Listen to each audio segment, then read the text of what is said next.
छपक्क माइलीको काखमा ल्याइदियो माइलीले पाएको छोरी चाहिँ लगाएर झ्याल खानमा राख्यो कंस आएर जब पछाडौँ भनेको थियो आकाशमा छोरी उडी हे पापी कंस के मार्लास मलाई तलाई मार्ने वज्रमा पुग्यो आकाशमा उडी सरल कसैले मार्न सक्छ दिएर अरे यो माइलीको खुसी भएन त यशोदा आमा बनेर आमा बाबु छोरो कसले पाएको छोरी पाएर कतातिर गयो थाहा छ कसैलाई मैले छोरो पाएँ यशोदा आमा वसुदेव नन्दको घरमा बस्दै बस्दै गएपछि भात खुवाइ आयो पुतना भने राक्षसनी आई दुध खुवाउनलाई 11 दिनको बालकले त्यत्रो राक्षसनी दुध खाँदा खाँदै सिद्ध्याइदियो बक्कासुर आयो घाँटी सीमा निमाठेर मारे आकाशमा उडाथ्यो घाँटी उडाएर मार्थे धेनुकासुर आयो गोरु भएर सिंह सुमाथे पछार्थे बकुल्लो आयो किसनलाई खुलुक्का खायो सबै देवताले वज्रले हाले सकेन मारे गर्दा गर्दै अब त के भन्ने छोराछोरीलाई आँखाले रिस गर्ने आत्मामा हानी यशोदा आमा सधैँ अहिले हामीलाई फिल्ममा देखिन्छ हेर्दा नानीलाई हेर्दाखेरि आँखा तरेर हेर्ने छोरालाई डर देखाउने भित्र आत्मा खुसी हुने एकछिन छलमा पाइयो भने गएर कुचेला मार्नलाई आमालाई छलेर भाग्यो गर्दै गएपछि गुरुको घरमा पुगे गुरुको घरमा पढिसकेपछि 3 जना थिए एक दिन गुरु आमाले दाउरा सकेछ बाबु होमादि गर्नलाई गुरुबाला दाउरा छ नि दाउरा लिन जानु भनेर 3 मुठी खाजा पठाइदिएछ खाजा लिएर गएपछि सुदामले बोकेको थियो सुदाम मिठे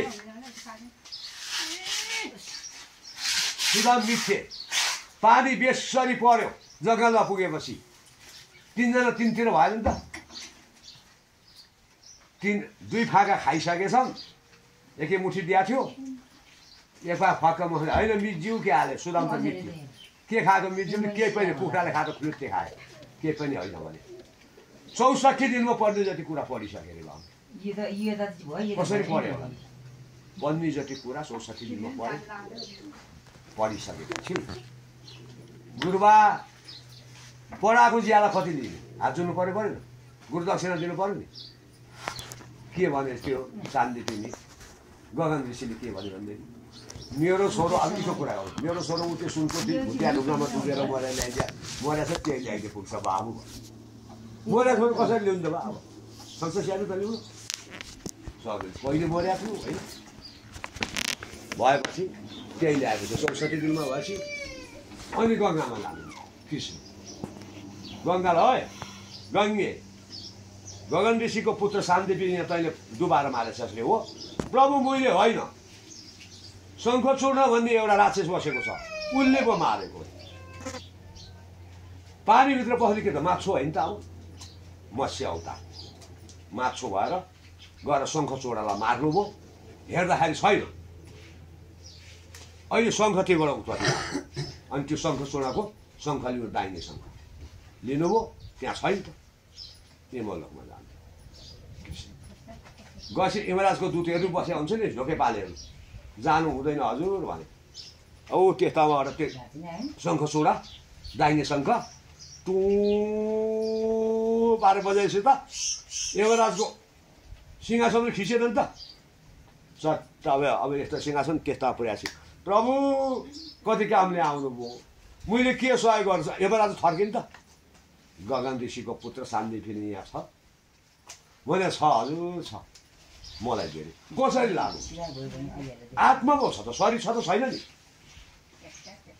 भनेपछि हाम्रो हड्डी कति साल बाँच्छ धेरै दिन बाँच्छ नि पाखा पर्छ बाँच्छ नि वर्षौँ बाँच्छ नि त्यो शान्तिदेवी त्यो नदीमा परेको लगेर पानीको छल्काले कतापट्टि एउटा हड्डी टुक्रो पाखा लागेको छ लिएर आयो अब छोरो खोजेर ल्याउँदाखेरि अर्कै अनुहारको छोरो ल्याइदियो भने तैँले मेरो छोरो भन्छ त भन्दैन त्यो हड्डी ल्याएपछि त मासु बस्ती एउटै अनुहार हुँदैन त लगाएर गगन ऋषिका जिम्मा दिएर नि त एउटै अनुहार त्यो हड्डी भेटेपछि हड्डीको रूप आयो गगन ऋषिलाई दर्शन गरे गुरुबाहरू चाहिन्छ मरेको छोरो घर ल्याएछ अझ दक्षिणा चाहियो त बाबु पुग्यो भने कृष्ण गोकुलतिर लाग्यो, सुदाम आफ्नो घरतिर लाग्यो। लागिसकेपछि त्यतिखेर भगवान् मत्स्य अवतार धारण गर्नुभयो र त्यहाँपछि बरा हिरण्यकश्यपको भाइ हिरण्यसेठ हो भन्दैथ्यो, पृथ्वीलाई लगेर जलमा डुबाइदिनु भयो, डुबाइदियो। पृथ्वीमा मान्छे बस्ने ठाउँ खोइ जब आउँछ, सुँगुरको रूप धारण गर्नुभयो, दारामा उचाल्नु भयो, ल्याएर पृथ्वीलाई हराइदिनु भयो। बडा अवतार भयो, नरसिंह अवतार। हिरण्यकश्यप भगवान्सँग तपस्या गर्यो, गरिसकेपछि वर मागे, न मानवले मार्न सकोस् न या दानवले मार्न सकोस् न कसैले मार्न नसकोस् भने त्यस्तो व्रत हुन सक्दैन भन्दाखेरि काँचाले नि नमरु, सुकियाले पनि नमरु, दिनमा नि नमरु, रातमा नि नमरु, मान्छे पनि होइन पशु पनि होइन, त्यस्ताहरूबाट मरु, कहिले पाउँछ त्यो भनेपछि विष्णु विरोधी हुँदै थियो, विरोध गर्दै थिए। प्रहलाद भन्ने भक्ति छोरा आफ्नै अंश लिएर जन्माइदियो। जब आमाको कोखमा बस्यो नि, भुँडीमा आयो नि, भुँडीभित्र नारायण नारायण नारायण गीत गाउने भुँडीमै। अरू दाजुभाइले रिस गरेर नि त त्यो नारायणको नामै नलिने नसुन्ने मान्छे त्यसलाई मार्ने स्ट्यान्ड गरे, त्यो महिलालाई मार्न सुरु गरे। आएर देवताहरू आएर लुटेर लाएर श्रामी ऋषिको पासमा लगेर गुफामा राख्यो। छोरो जन्मियो, 6-7 वर्षको भयो नि, आएपछि घर जानु पऱ्यो नि। घरमा पुर्याइदिए सिधै बाउ पनि तपस्या गरेर आएको, मेरो छोरो होइन, छोरो पढ्न जा, स्कुल पठाएर गएर स्कुल भरको मास्टरलाई चिलाएर जम्मै नारायणले लाग्यो। घरमा लिएर गयो, पढेर आयो छोरो, पढेर आयो। के पढेको? नारायण पढेर आयो। के गर्ने छोरो? स्याले त्यो नारायण त उसो शत्रु, उसैको नाम जप्छ, यसलाई मार्नु पर्यो। हात्तीलाई मत्त रक्सी खुवाएर कुल्चो लागे, फुलको थोङ्गा कुल्चे जस्तो नि भएन। अब यसलाई लगेर छाँगाबाट फालिदिनु पऱ्यो अरे भनेर एकदम अग्लो टाकुरा, ऊ जस्तै टाकुरो भनौँ न, मुखमा जस्तै टाकुरो, तल कोसी, माथि छाँगाबाट सिधा फालिदिए। भगवान्ले माथि नै समाइदिए। फाल्न गएको मान्छे फर्किया छैन, ऊ घरमा पुग्यो, मऱ्यो त मऱ्यो। त्यहाँबाट ढोक्रामा छालाको ढोक्रो सिलाएर नदीभित्र हालेर पठाइदिए, बगाइदिए, बगेर गयो नि त। अब फर्केर आउँछ त? आउँदैन नि। अलि तल पुग्यो, पाखा लगाइदिए गङ्गाले, भगवान्ले फुकाइदियो, फुकेर घरमै आयो। मऱ्यो त छोरो, मऱ्यो त मरेन नि। अहिले हामी होली खेल्छौँ। होलिका भन्ने एउटा हिरण्यकश्यपको बुझ्ने आगाले नपोल्ने। ए दाइ किन चिन्ता गर्न आएको? म हुँदा हुँदै यो पर्ला त म मारिहाल्छु। ल चिता बनाएर दाउरा फुपाएर भला भाइलाई काखामा लिएर फुकु, चट्ट बसिन त। बसिसकेपछि विष्णु अवतारको पर्ला बस्दा बस्दै आगो लगाइदिए। असत्य सत्य हुँदाखेरि होलिकाले आगाले पोल्दैन थियो। असत्य गरेर त भला भाइलाई राखेर भला भाइलाई केही भएन, ऊ खरानी भाइ अहिले हामी होली खेल्छौँ। होली खेल्दैन त, होलिका मारिदिए। त्यति गर्दा नि त्यो बच्चो मरेन। अनि एक दिन बाउ छोरासँगै बसेर, ए बाबु किन त मेरो शत्रु भन्छ, तिमीलाई त म विष्णुले भनेर छोरालाई यो खम्बामा बाँधे, प्रहलादलाई। ल यो खम्बा वरिपरि तेरो विष्णु निकाल्छ भनेपछि आँखा चिम्लेर प्रहलादले आँखा चिम्लेको थिए। ल मेरो बाउलाई डर छ, पछि यो खम्बामा बाँधेको छ नि, ऊ त्यो खम्बामा विष्णुको रूप देख्थ्यो। यहीँ पो आएछ मेरो शत्रुले स्वाट काट्ने भएको। त्यहाँबाट बाघ भएर निस्क्यो। बाघ भएपछि बाघले समात्यो नि त, लसार्थ लिएर गए।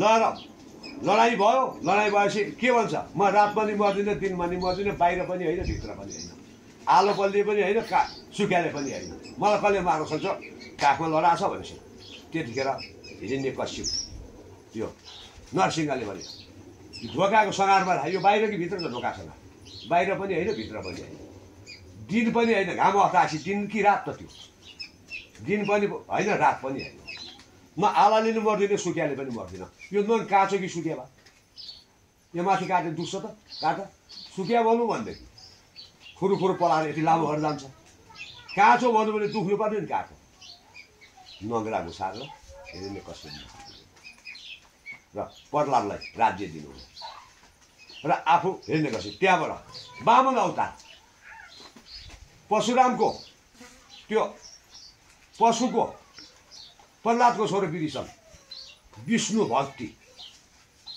जनतालाई दुःख दिने भगवान्लाई त पूजा गर्ने त्यसलाई भगवान्ले मार्छ त मार्दैन नि त्यसले पनि विकार छ भनेर उसको छोरो बामन भएर जान्ने भगवान्लाई चाहिँ अति माया गर्ने जनतालाई धेरै दुःख दिने भएपछि अब यसरी कसरी छल्ने त अब यसलाई कसरी निकालिदिउँ भनेर बामन बलि राजा बाठामा जब दान लिन बेला भएपछि जब व्रतबन्ध गर्दाखेरि अब हामीहरूको त देखा छैन छविलाल दाइले होइन त्यो मन्दिरमा पूजा गर्न जान्छ नि 3 डोरा जले लाएर गएको बेलामा भाग दिनुभयो बलि राजा बाठा पुग्नुभयो गएपछि त यत्रो 8 वर्षको खुच्चे व्रतबन्ध गरेर 7 वर्ष 5 वर्ष 11 वर्ष बिजोरमा भनेको नि 7 वर्षको उमेर थियो व्रतबन्ध छेउर गरिदिएको जोगीको भेष लाएको कमण्डलु बोकेको लौरो टेकेको बलि राजा बाठा ठ्याक्क पुग्ने ठ्याक्क देख्छ ओहो जीवन नदेखेको जोगी आयो नि त बाल जोगी हजुर के लिनुहुन्छ दाम म के लिन आएको तेरो हात्ती घोडा सुन चाँदी दरबार हेर्न आएको म लिन आएको यस्तो राम्रो जोगीलाई केही न केही त दाम दिनु पर्यो दाम नलि सुखै पाउँदैन दिन्छ त दिन्छु दिन्छ त दिन्छु 3 बाचा बनाएपछि त्यो घरमुनिको गहिरी बारी पनि दिनु पर्दैन ठुलो कुलो लाग्ने खेत पनि दिनु पर्दैन खन्दाखेरि हला जोत्दाखेरि हला टुप्पो नगाडिने खन्दाखेरि कोदाला टुप्पो नगाडिने ऊ त्यो रुखो पाएको 3 पैताला दाम दिएर यो पैताला टेक्ने 3 पैताला माथि त्यति बेला अरू पनि स्वर्ग मध्य पातल 3 लोक मेरो प्रभु के 3 पैताला माथि टेक्ने दिनुहुन्छ माग्नुहुन्छ अरू पनि दिन्छु मलाई त्यो भन्दा धेर चाहिँदैन अब टुटीमा पानी हाल्नु पर्वमा जब पानी तर्पण गर्न लागेपछि शुक्राचार्य राक्षस गुरुले त चिन्नुभयो नि विष्णु छल भनेपछि त्यो कर्दाको टुटीमा आएर टाँक्दिनु किन पानी झरेन त्यो बलि राजाको स्वामीले कुस घुसार्दै थियो नि आँखो फुट्यो अहिले हामी कुनै साइट हेर्नु पर्दाखेरि के भन्छौँ चन्द्रमा हेर्छौँ महिनालाई चल त्यहाँ आँखा फुटाइदियो शुक्रको आँखा फुटाइदिएको हुनाले शुक्र कता छन् शुक्र जुराएर मात्रै बाटो दिनु भनेर हामीले साइट हेर्छौँ दुःख भयो नि त आँखा फुटेर शुक्र भाग्यो पानी तर एक पैतालाले स्वर्ग राख्यो दोस्रो पैतालाले यो पृथ्वी राख्यो ए बलि अब मलाई कहाँ एक पैतालो कहाँ राख्ने त भन्दा प्रभु मैले चिने चाउ स्वर्ग र पृथ्वी कब्जा गरेँ तीर्थी पत्तालमा पुगे पत्तालसी प्रभु अब के हुन्छ भन्दा अहिले हामी वर्ष दिनमा तिम्रो चर्चा हुने छ है भनेर बामन अवतारले बलि राजालाई भन्दा अहिले देउसी खेल्न जाँदै हामी त्यसै आएको होइन देउसी बलि राजाले पठाए देउसी वर्ष दिनमा पञ्चमा देउसी खेल्छ हुँदैन हामी त्यसरी बसाइदिए अब बामनमा रामले दशरथको उ गर्ने परशुरामले आमा काटे मुक्ति भए बुद्धले कृष्णले कंस मामा मारे आफ्नै मामा बुद्धले केही गरेन शान्ति शान्ति शान्ति शान्ति एकात्मा केही नहोस् गरे गए र अहिले कलङ्की अवतार धारण छ बाबु अहिले भगवान् डालामा तमासा हेरेको छन् दिदी भनेको छैन बहिनी भनेको छैन आमा भनेको छैन सम्बन्ध छैन भेडा बाख्रा छैन हाम्रो तमासा हेरेका छन् यो 10 नाउँ बिरामीको अगाडि आएर मात्रै सुनाइदिए पनि मर्ने मान्छे मुक्त हुन्छ है भनेर पण्डितहरूले अब सके आफैले सुन्नु कोही आयो भने पण्डितहरूको रोगीको नजिक आएर यो नजिक बसी हरिनाम सुनाई। यस कारणले तिनीहरूको बान्धव कहिएका छन्। त्यो बान्धवै सही छ, जसका नित्य वचन मुख कृष्ण मङ्गल नाम रसी हुन्छ। महापातकी पनि साँधे गरेको पाप नष्ट भएर सोध्ने पाउँछ। र अब एउटा बाहुनको छोरो थियो अजामेल भन्ने, बाहिर कहिले पनि ननिस्केको, घरमै बस्ने घरमै पढ्ने। एक दिन त अब सबिलाल दाई त्यस्तो ज्ञानी थियो नि, घरमा बस्ने। ए श्यामे यति दाउरा ल्याइदिनु बा, मेरो घोम गर्ने छैन, जङ्गलमा गयो। हुन्छ पिताजी भन्यो, नाम्लो डोरी बोक्यो, एउटा हँसिया बोकेर गइदियो त जङ्गलमा। कहिले पनि जङ्गल नगएको, गएको त केटा र केटी ज्वारी खेलेर गीत गाएर सके त्यो जङ्गलमा। दिनभरि सुनिनुहोस् ल, कहिले नदेशे रमाइलो ज्वारी डोरी ज्वारी खेल्ने के त, तिमी राम्री भए म पनि राम्रो छु, यस्तै होइन त। तिमी नराम्री भए जब यही त दोहोरो गीत दिनभरि अब श्यामीले सुन्यो। बेलुका त्यो केटाकेटी घर गयो नि, बेलुका घर आयो, बाबु दाउरा ल्याइदिस्। बुवा आज फुर्सदै भएन, भोलि गएर ल्याइदिन्छु भन्छ र छोरो अजामेल। हुन्छ भने त्यसलाई त्यो कानमा गीत गाएको त रातभरि निन्द्रा भयो। भोलिपल्ट बिहान त सबेरै उठेर बिहानै त्यो पनि भात खाएर भन्दैन, एउटा बन्चरो काँडामा हाल्यो, एउटा डोरी नाम्लो बोक्यो, ट्याक्क गयो। केटीहरू आए, तिमी कता छौ भनेर केटीले जवाफ दियो नि, म यता छु। स्वर राम्रो थियो, दिनभरि गीत गाएन नि त, ज्वारी खेले। बेलुका गीत गाउँदा त भारी भएन, केटीहरू लगाइहाले, आफू गीत गायो। बाबु दाउरा ल्याइस्, बुवा आज पनि भ्याइन, भोलि ल्याइदिन्छु भएपछि हुन्छ। अनि केटी राम्रो केटी थियो, फुर्तिलो थियो, त्यसलाई बसमा कसरी गर्नु। केटीहरू यस्तै बोतलभरि रक्सी लिएर गयो। केटी बेसी गीत गाउनु थाले, यसको नाउँ भन् खानु पर्दैन, होइन तैँले खानुपर्छ। त्यो बाहुनको छोराले जान्नु पर्यो नि, अजामेलले जान्नु पर्यो नि, नाउँ भन्न सकेर टन्न खुवाइदिए। के भयो त, ती लड्यो नि त, ती बेहोस भयो। त्यो बेसी पनि काम बस्यो,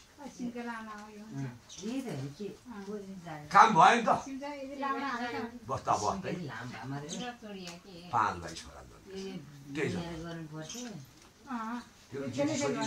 माइली छ नि, उनीहरूलाई त बिगार्दैन। पिर भयो बुढो यसरी बराल्यो नि, कति पापी भयो। पापी भएपछि कान्छीले अब छोरा नानी पाउने बेला भइसकेको छ नि, 5 छोरा त पाइसक्यो, अब छोरा पाउने बेला भइसकेको छ नि। होइन मेरो लोग्ने धेरै पापी हो भनेर मबाट आइसक्यो। गुरुबा यसको छोरो जन्मे पनि छोरी जन्मे पनि, छोरो जन्मे भने नारायण राखिदिनुहोस्, छोरी जन्मी भने लक्ष्मी दुर्गा सरस्वती लक्ष्मी भन्ने राखिदिनुहोस् गुरुबा। मेरो लोग्ने धेरै पापी सिकाइदिनु। छोरो जन्म्यो नि 6टा जन्यो नि त, छोरा जन्म्यो नि, नारायण गरेर बोलाउनु पर्छ पर्दैन बाहुनलाई त। आइस मबाट गएपछि यसको जेठी बुढीले भनेको थाहा भयो नि मलाई। ल छोरै जन्म्यो, हे अजामेल तेरो छोराको नाम नारायण। नारायण राखिन्, वृद्ध भयो, बुढो भयो, छोरो कान्छो छोरो यत्रो थियो, 2-3 वर्षको भयो नि। हाम्रो दिन पुग्यो, जाने बेला भयो। यमराजको दुध ओरा आउँछ, डर लाग्न थाल्यो नि। ठाडा केस भएका, नङ्ग्रा लामा भएका, हातमा पाको गन्दी लेखा, तरबारले नजिक आएपछि त अजामेलले के भन्छ, कस्तो म यस्तो बुढो मान्छेलाई त यस्तो डर लाग्छ भने मेरो त्यो सानो कान्छो छोरो नारायणलाई कति डर लाग्छ। नारायण भन्दा नारायण नारायण 3 फेर बोलाए। जब प्राण जाने बेला यमराजको दूत आएका थिए, त्यही बेलामा विष्णु भगवानको दूत आए, तिमीहरू नछो। जब यो दिया छोड्ने बेलामा भगवान नारायणको नाम जपेका छ। यो जस्तो पापीलाई हामी लान्छौँ भने यमराजको दूत, यसले दिया छोड्ने बेला नारायण नारायण भन्यो, तैँले लान पाउने देवदूत र यमदूतको झगडा भयो। यमबाटमा पुगे, यमराजका दूतले के भन्यो, मर्ने बेला त नारायण नारायण नारायण निस्किने बेला नारायण भन्यो उसले। त्यसो भयो नल्याऊ नारायण। नारायणको नाम जति ठुलो छैन। छोरो जन्मियो भने जेठो माइलो साइलो काइलो अन्तरे मन्तरे जन्तरे राख्ने होइन है। अच्युत केशव राम नारायण कृष्ण दामोदर हरि, छोरी जन्मे माधव गोपिनी जानकी रामचन्द्र भजे। हामी चाहिँ जेठो माइली साइली काइली अन्तरे मन्तरे जन्तरे खन्तरे राख्छौँ नि, भगवान्को नाउँ जप। छोरो बाहिर गएको छ, बाले आँखा चिम्ले बोल्न सक्दैनन्, ढुकढुकी त छ नि, छोराले सुन्छ नि, दौडेर आउँछन् नि, बाबाले बोलायो उसले चिच्याएर बोलाउँछन् नि। ल म राम आएँ, श्याम आएँ, रामचन्द्र आएँ, हरि आएँ, कृष्ण आएँ, गोविन्द आएँ बाउ भनेर कानमा सुनायो भने, बोल्न मुखमा त्यो चलायो भने नाम त कृष्ण कृष्ण कृष्ण भन्यो होला नि, राम राम भन्यो होला नि भन्दाखेरि छोरा छोरीको नाम राख्दा भगवान्को नाम राख्यो। जसले नारायण कृष्ण दामोदर हरि र माधव गोपिनी जानकी रामचन्द्र भजे। र कमला सनायो वासुदेवाय नमः। धनुष र शङ्खचक्र गदा पद्म लिएका 4 हात भएका एकतालाई भजन गर्यो भने जस्तै पापी पनि मुक्त हुन्छन्, रोएर कराएर मुक्त हुँदैनन्। यस्तो जो हो भन्दछ ती पापी रहित भएकालाई पनि दूतहरू नलिएर, अर्थात् जसको गर्छन् मर्ने बेलामा नारायण जपेन भने त्यसलाई यमराजको दूतमा पुग्दछन् पापीहरू। धर्मात्मा व्यक्तिले त नारायण भन्दै भन्छ, त्यो पाप त सोच्दैन जाने। परिशुद्धदेखि नरनारायण सेवा गरेका श्री भगवान् मुकुन्द दामोदर मकरबाट मुख फिराउने असली दुष्टहरू पनि अति दुष्टी पनि नारायणको दापले नर्कबाट सोध्दछन्। तिनी किन बताउने छ यस्ता पापीहरूलाई, हे दूत हो यो दूत लिएर आओ। जब जाने बेलामा यो जिब्रो छ नि भगवान्को नाउँ मात्रै अर्पण गर्यो भने मेरो पासमा नल्याओ, वैकुण्ठमा पठाइदियो भनेर कृष्ण भगवान्ले कहेका। न्यु राज नमो भगवती वासुदेवाय नमः। र विष्णु भगवान्का एकता वचन सुनेर